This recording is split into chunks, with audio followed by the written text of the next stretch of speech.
এই কি বলবি বল না বে, তাহলে শালা কি এক খেয়ে আছে তোর গু বাইরে দেবো। বড় ভাই একটা কথা বলবো, বল সত্যি বলবো তো? বল না বে, কি বলবি বল। এমনি রোজ আমার পুটকি ফাইটার আসবে, এই বিলের মাঝখান দিয়ে বন্যা বয়ে চলেছে। বল তাড়াতাড়ি কি বলবি বল। না থাকে তুমি রেগে গেছো।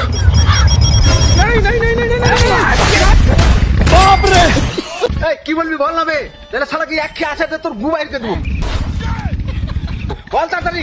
কথাটা হলো, আর এরকম বয়সে তোমার কয়টা গার্লফ্রেন্ড ছিল? ও এ কথা, তা তুই তো এটা আগে বলতে পারিস। বাল তুমি আগে কোনো কথা শুনবে না, কাল জুতা মুতা মেরে বেশ থাকতো। কম জোরে লেগেছে বাড়া। কও না বড় ভাই কয়টা গার্লফ্রেন্ড ছিল তোমার?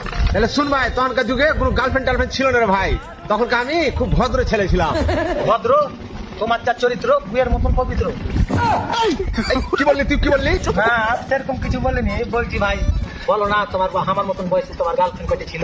দেখ ছোট ভাই, তোকে কিন্তু বন্ধু ভাবে মনে করে যে কথাগুলো, আমার মনের কথাগুলো তোকে বলছি। আগে বন্ধু ভাইবেই কহো। তখনকার যুগে গার্লফ্রেন্ড টার্লফ্রেন্ড ছিল না, তাহার তিনটা খালি বান্ধবী ছিল।